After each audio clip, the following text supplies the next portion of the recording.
is with us. He's in our virtual green room right now, and he's actually written 2 books, and one of the ones we're talking about is What Happens Now. M.M., thanks for coming on the show. M.M. Beck here. Yeah, I like that. Here, reporting for duty. So tell us about what happens now. If I met you, and of course we're talking on the air now, but if I met you somewhere and you said, I wrote a book, and we started to talk about it, what would you tell me the book is about?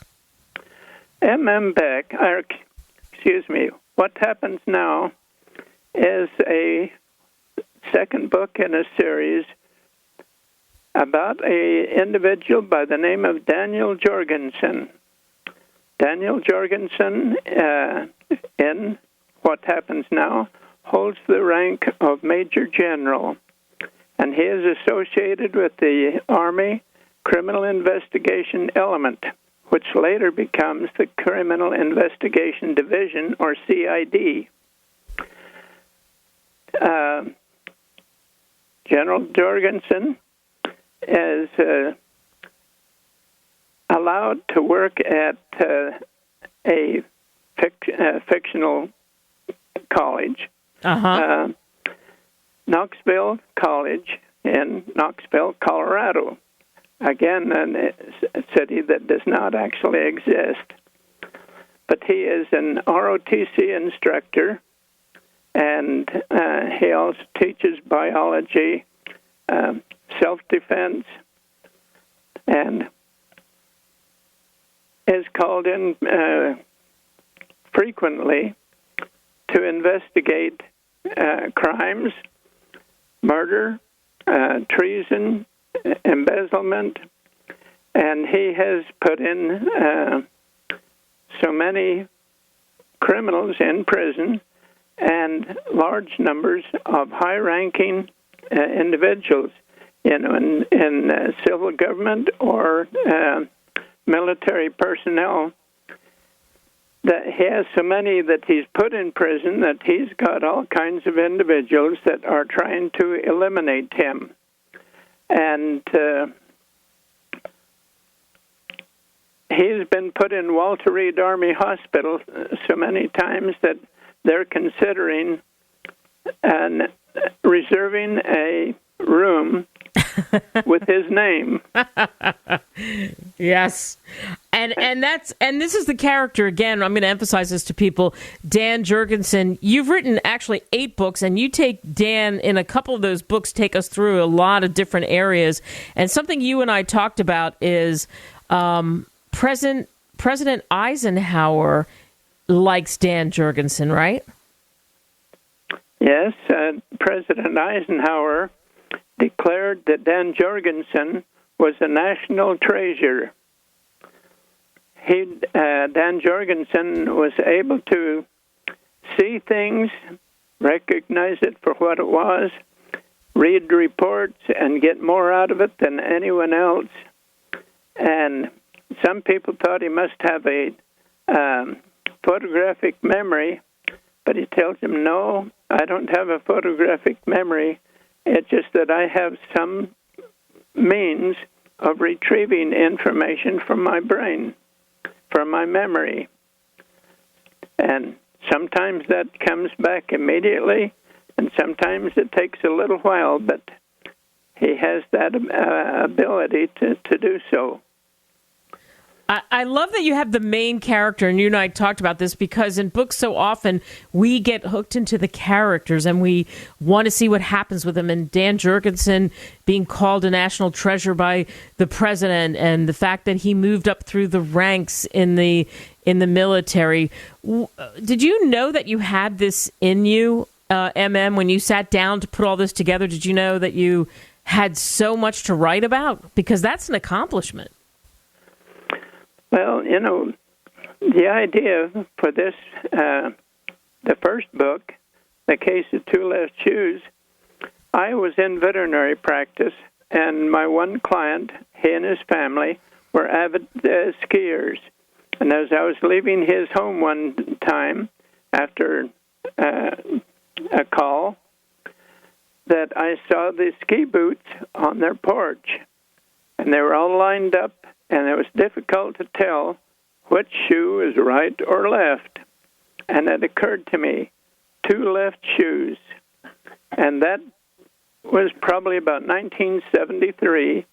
And it wasn't until, I think, 2005 that I first wrote the book and completed it in our golden wedding anniversary year.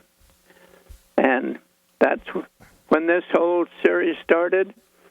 And as I would write these books, it was almost as if I was writing and transcribing what someone else was reading to me. And I'd go back and read my book later, and where did that come from? And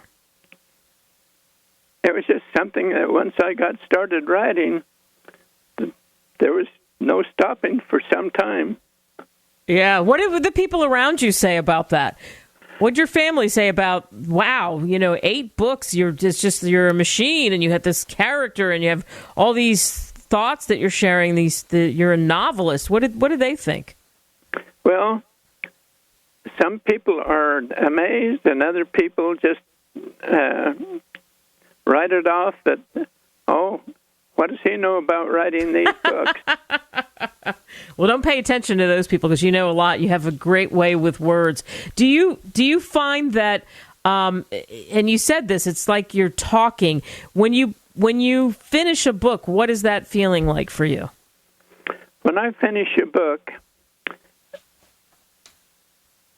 and there's an immediate relief, so to speak, but it doesn't take long until more ideas come to me, and I have to continue writing. These days, now where I'm working on book 8, the ideas aren't coming to me quite as well as they used to, so it takes a while for me to figure out what do I do next. But I tried to think, well, let's call this one quits. But I put it aside for a while, and I have to go right back to it and continue. Yeah, and that's like Dan Jorgensen. He just keeps on going, right? It just, whatever happens. That's why you talked about Walter Reed. They think they should name a room for him. He should have reservations almost because of the things that have happened, and he just keeps bouncing back, and he has that tenacity, doesn't he?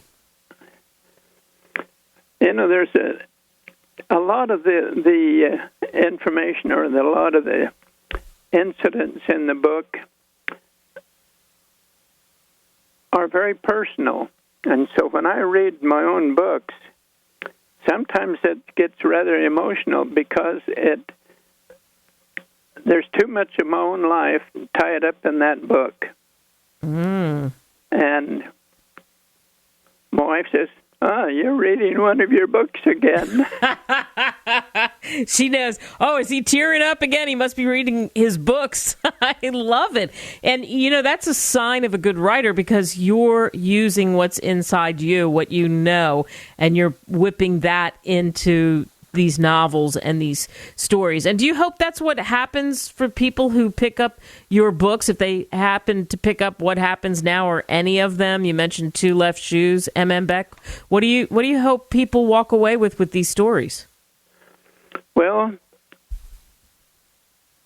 a lot of the story involves investigation of crime. But the thing of it is,